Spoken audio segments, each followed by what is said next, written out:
Welcome back. This will actually be the last video in chapter 4, and this time we will take a look at the Japanese horror game series Siren.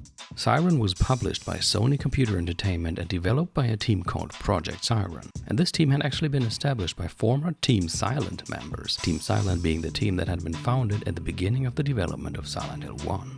The first Siren game was released for the PlayStation 2 in 2003 in Japan and in 2004 in other countries. In PAL regions, it is known as Forbidden Siren. It was followed by Siren 2, which was released for the PlayStation 2 in 2006 in Japan. This game was actually never released in North America, but other releases that I am aware of include Europe, Australia, and New Zealand, where it was also released in 2006 and called Forbidden Siren 2. And finally, in 2008, a third game was released, this time for the PlayStation 3, called Siren New Translation in Japan and Siren Blood Curse outside Japan. By the way, since I usually use the Japanese names for most works that this video series deals with, I will stick to Siren New Translation for the rest of this video. Siren New Translation was actually a reimagination of the first Siren game, containing some changes with regards to the cast, lore, and style of presentation. Apart from these games, there also are some Siren mangas and a film as well. The Siren franchise was created by none other than Toyama Keiichiro, whom you might remember as director and scenario writer of the first Silent Hill title. He also acted as director and one of the writers of all three Siren games. Now, what makes the Siren games rather unique when compared to many other more normal survival horror titles is that they present you with a large cast of playable characters and numerous small levels. Let me show you a few maps of such levels so that you get a rough idea of the size that most of them have. The first one shown here, for instance, is a road with some houses next to a river.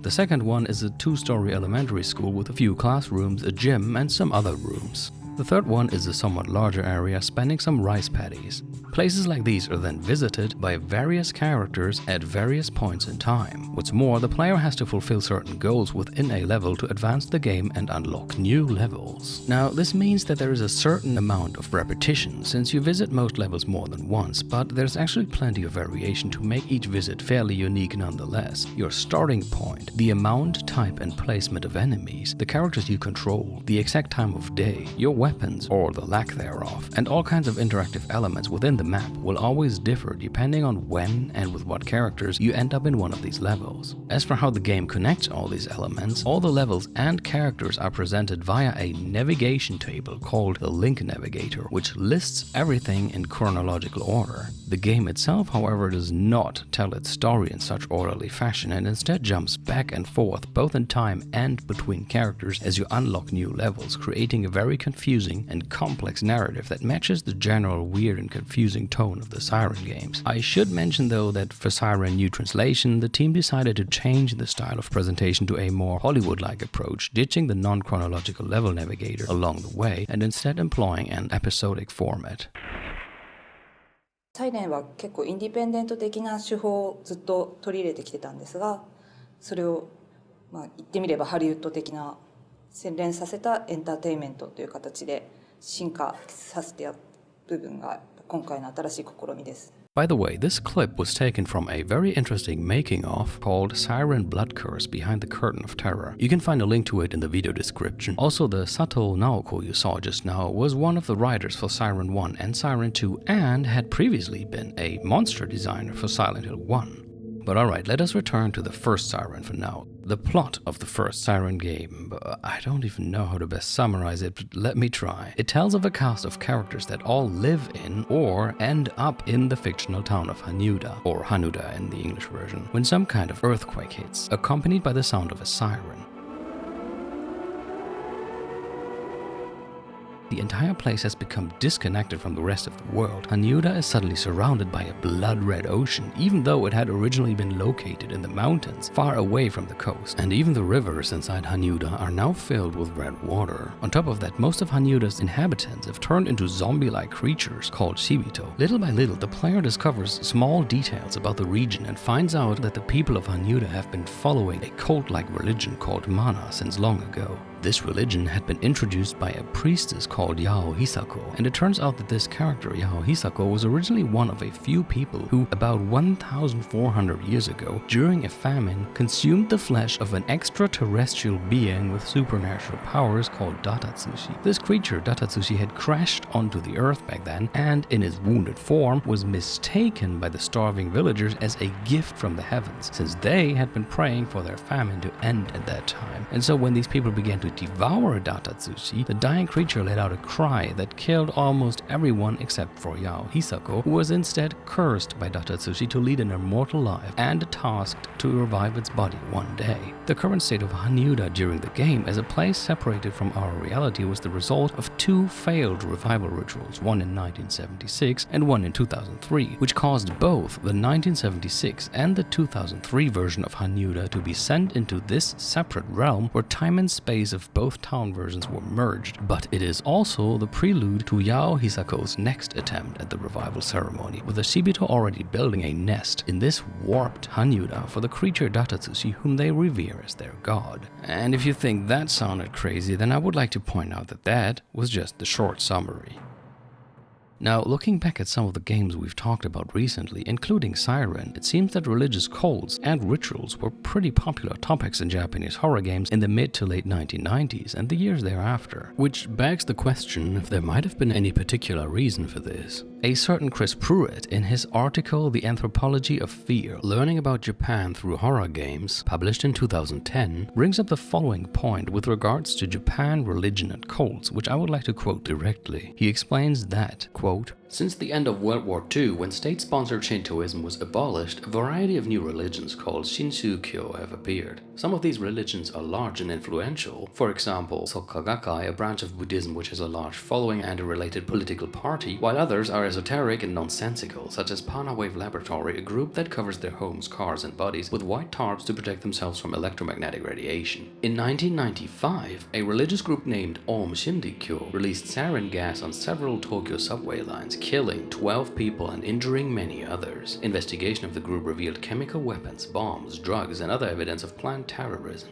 Since that event, new religions have come under increased scrutiny, and many Japanese consider them cults." Quote end. One quick side note, apart from the subway attack from 1995 that Pruitt mentions, there also were several other attacks by the Om sect in 1994 and 1995. Now, Pruitt goes on to argue that this distrust of cults that had arisen in Japan after the Om sect terrorism is also represented in the first Siren game, since the game revolves around a suspicious religion which controls a small town and drives its citizens to their death. And perhaps this distrust of cults and new religions that followed the Om sect's attacks could also explain the general increase of cults and rituals as horror motifs in other Japanese media since the mid-1990s. Of course, this might also be nothing more than coincidence, but the fact that atrocious terror attacks in Japan carried out by a religious doomsday cult were followed by an increase in horror stories with religious cults and religious rituals makes the idea not entirely implausible. And as for Siren specifically, there's actually another element of the first game's scenario that hints at the possibility that the tragedies which occurred in Japan around 1995 might have inspired the developers in some way, because apart from the Om sect's terror attacks that occurred around that time, there also was a terrible earthquake in Kobe in 1995 as well. And Siren 1 features not only a suspicious cult, but also a large earthquake at the start of the game. Again, I'm not sure if this connection was intended, but it is interesting to note. Be that as it may, one thing that definitely was intended by the developers was to give the games a distinctively Japanese feeling, as explained by Siren's producer himself in a short making-of video for the first Siren. In a word, the concept of Forbidden Siren is survival.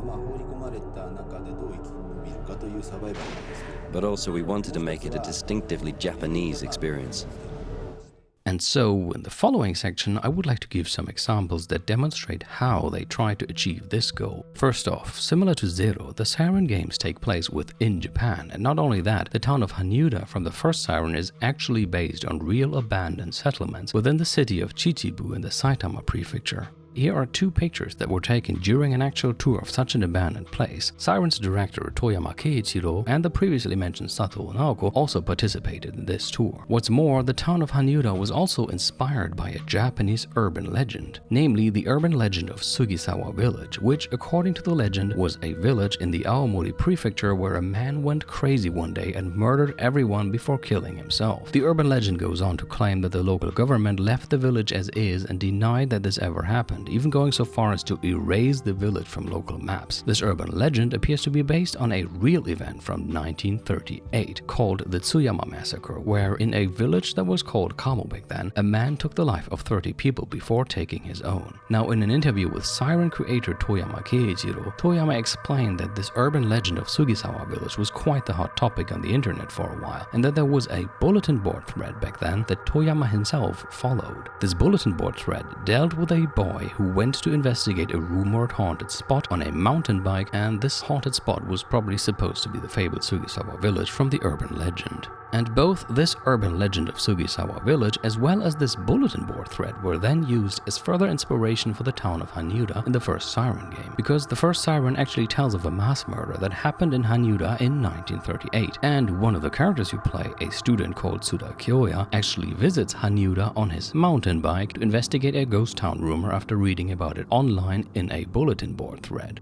The developers even turned this into an alternate reality game element because you can actually find a URL within the game, and if you opened up your browser in real life and visited this URL, you would end up on a fake bulletin board that contained the very thread that supposedly caused Tsuda Kyoya to search for the town of Hanyuda. Apart from the Japanese version of this fake site, they also made Chinese, Korean, English, French, Italian, German, and Spanish versions. Sadly, the website does not exist anymore, but you can still visit it with a Wayback Machine. I will leave a link for you in the video description. There also were several other alternate reality game elements in the Siren franchise, but sadly it would take too long to cover them all. But I wanted to at least mention this one while talking about Hanyuda. But okay, back to the distinctively Japanese elements. So the first game's town was based on actual abandoned settlements as well as a Japanese urban legend. Then there is Siren 2, which takes place on an island called Yamijima, and according to an interview with stage designer Shingo Komiya, this island contains a lot of places that were modeled after Hashima, also known as Gunkanjima, a real deserted island in the Nagasaki prefecture. Here's a great example. The picture on the left shows a real place on Hashima, and the video on the right shows a place that was clearly inspired by this place since it looks almost identical.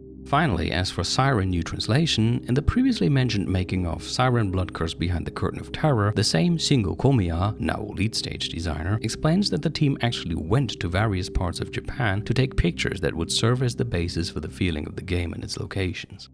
サイレンではですね、制作の初期に、大体、どういう舞台がいいかっていうのがですね、大体、いくつか候補が上がってくるんですけど、それをもとに、日本各地取材の候補地を、探しまして、長い時で2泊3日、大体10人ぐらいとかで、取材旅行みたいな形で出かけまして、あんまり人の行かないすごく山の中に行って、電気もついてないようなところに行って。結構スタッフの中にはですね、カメラが趣味っていう人も多く、自慢の一眼レフをみんな三脚にこうくっつけて買って1ヶ月ぐらいのまだ新しいカメラだったんで、こう覗き込んだ時にカメラをここをぶら下げたんですけど、ただポロンっつって。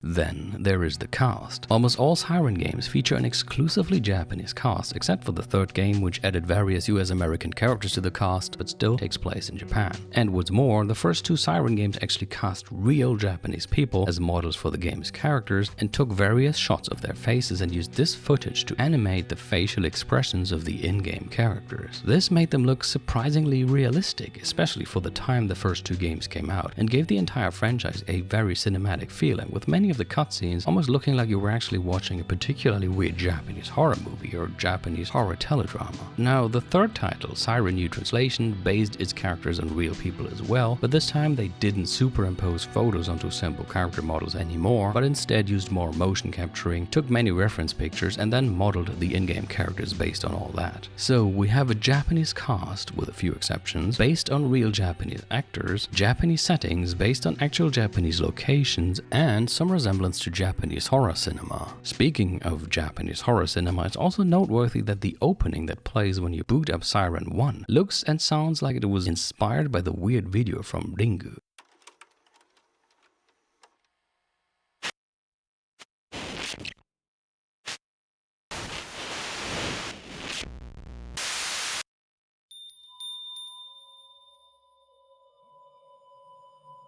But there's still more that contributes to the distinctively Japanese experience, as the producer of Siren 1 had called it. The second Siren game, for instance, contains various video clips that are modeled after Japanese television.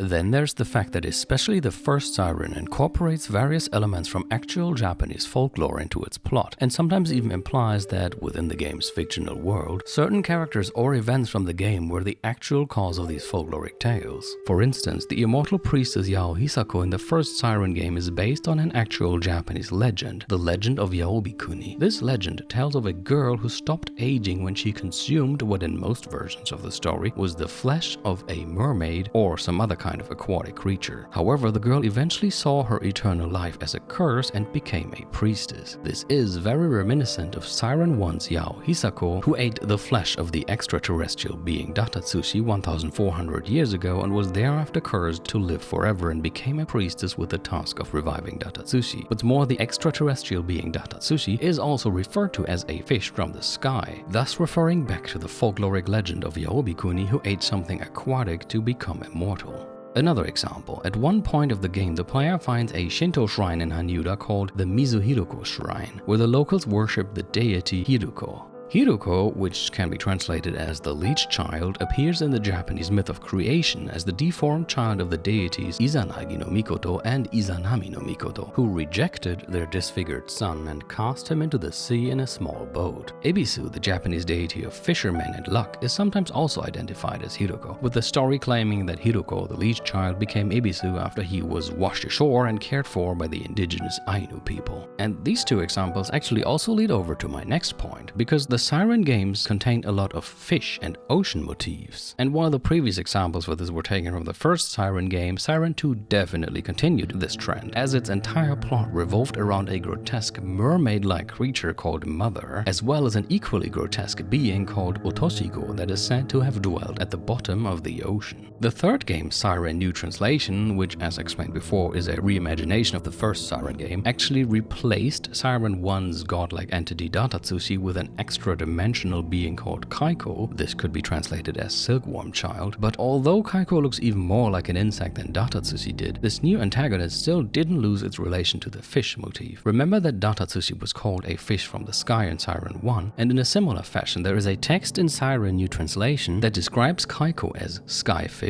and as a strange fish-like thing, and looking both like a fish and like an insect. Now, as an island country, Japan is of course surrounded by the ocean, and fish plays a big role as a food source in Japan, and so fish, ocean, and water motifs in general can be found in quite a few Japanese works of art, literature, and so on. So it's certainly possible to view the frequent use of fish and ocean motifs in Siren as another Japanese element. But okay, we've talked about quite a few Japanese elements within Siren, so I think it's time we next cover the fact that Siren also mixed all these with some non-Japanese elements. The Shibito, for instance, which are the main enemies in most Siren games, are far from your typical J-horror ghost, and instead show quite some resemblance to zombies from Western horror films, at least the standard variations of them. Even their name basically means dead people, and the idea in Siren 1 and Siren 3 is that the red water resurrected them and gave them eternal life, turning them into creatures that can indeed be called the living dead. In the second game they work somewhat differently, but are ultimately also reanimated corpses. Oh, and one quick fun fact, the second picture on the right is actually Toyama Keiichiro's face that they used for one of the Shibitos. Now, eventually many of these Shibito mutate into grotesque and terrifying beings, of which you can see some examples here.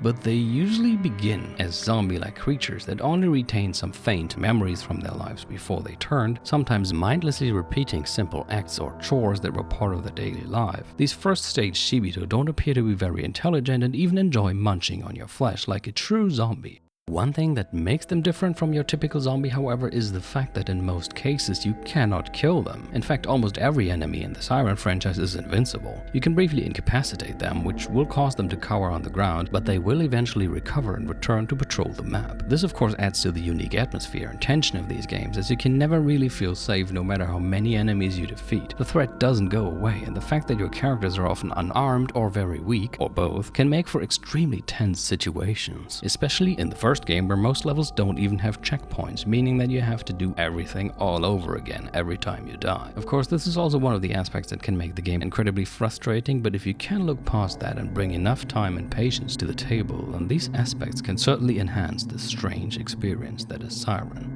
Another non-Japanese element might be found within the very name of these games, because the word siren can refer not only to the warning device, but also to the sirens from Greek mythology, dangerous creatures that were believed to lure sailors at sea to their death. Actually, these were initially described as a mixture of bird and woman, but eventually came to be depicted as mermaid-like creatures with a fishtail, which is also how they are usually depicted nowadays, and which could also make this another example of the game's fish and ocean motifs. With Datatsushi in the first game, both meanings of the word siren actually overlap, as Datatsushi's call literally sounds like a siren to normal people, while at the same time he can be considered a kind of siren whose call brings death. In the second game, there is the character Yuri, who has siren-like qualities as she is an offshoot of the entity Mother, the aforementioned mermaid-like creature with a fishtail, and Yuri is frequently portrayed as a character who seduces and deceives people and lures them into doing her bidding so that she can reach her goal of reviving Mother, which by the way also involves Yuri directly luring one of the characters to their death. And finally, here is one last example of possible non-Japanese influences on Siren: the terrifying godlike beings that appear in the Siren games, such as the extraterrestrial Datatsushi from Siren 1 that has the power to bend time and space, or Otoshigo from Siren 2, a being that was created at the beginning of the world and lived in the depth of the ocean for ages, or the extra-dimensional entity Kaiko from Siren New Translation that has powers similar to Datatsushi. They are all very evocative of the kind of horror that can be found in the works of H.P. Lovecraft, who wrote many stories featuring terrifying, ancient, godlike creatures and cosmic entities that surpass human understandings. All in all, these various elements turn the Siren games into a weird and unique mix that is still distinctively Japanese for the most part, and yet strikingly different from the much more traditional Japanese horror that can be found in games like the Zero series. And speaking of unique, there are two more points that I should mention in this regard. Point 1 pertains to the gameplay of Siren, specifically to a mechanic called sidejacking. This feature allows the player to see through the eyes of every character and monster on the current map, unless they're too far away, with the player using the controller's analog stick to tune into the viewpoint of the respective person or creature. Through this mechanic, the player can strategically use the various enemies to remotely check out the layout of the map, discover certain key items or key information, memorize the routes of enemies, find out where friendly characters are hiding, etc. There are even some puzzles that make clever use of this feature, such as a padlock that you need to open by spying through the eyes of the Shibito that locks it, so as to see what the correct combination is. And the second point I wanted to mention is the atmosphere. You really cannot talk about Siren without talking about its extremely unique atmosphere. And while I have been praising the franchise a lot so far, I should probably use this opportunity to mention that it does suffer from clunky controls and a few questionable game design choices, due to which plenty of people have found these games too frustrating to play. But at least for me personally, all these moments of frustration that the franchise throws at you were vastly overshadowed by the incredible atmosphere of these games. I'm not even sure how to put it into proper words, but there's something so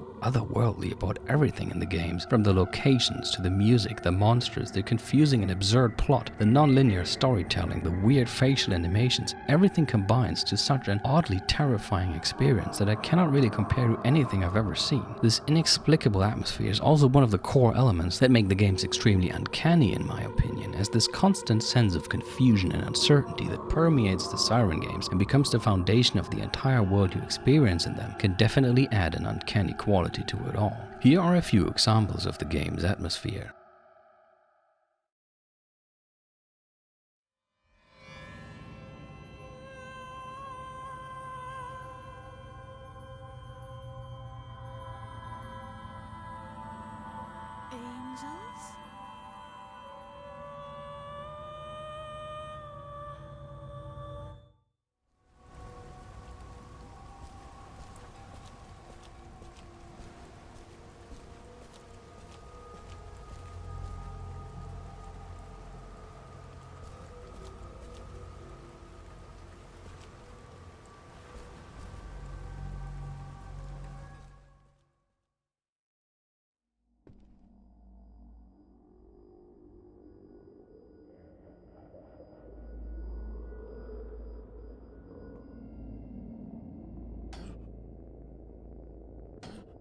In my opinion, these three examples also demonstrate the extremely uncanny quality of many of the game's settings. Speaking of uncanny, the Shibito and Siren could also be regarded as uncanny because they were once normal people that have been distorted into something unfamiliar. On top of that, the mapping of photos onto the models to animate their facial expressions makes them visually creepy because the way they look both realistic and unnatural at the same time can tap right into uncanny valley territory. Oh, and I have one more example for you actually to exemplify once more the franchise's extremely weird atmosphere. It's the following scene from Siren 2.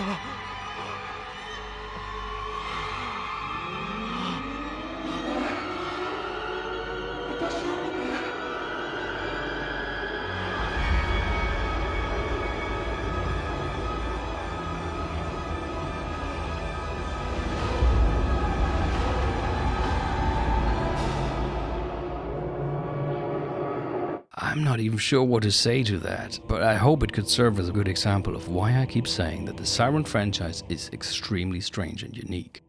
Okay, so in conclusion, the Siren franchise never became such a big hit as Resident Evil or Silent Hill, but it was still a remarkable and fascinating series that, similar to Zero, went for a distinctively Japanese experience, taking place in Japan, giving us Japanese characters to control, making references to Japanese folklore and mythology, but then mixed all this with a surreal and bizarre atmosphere and insane stories that incorporated crazy science fiction elements, and with innovative gameplay mechanics that were sadly hampered by the game's half-baked controls, but should nonetheless be reckoned as one of the most unique approaches of its time. And with that, I would like to end this video.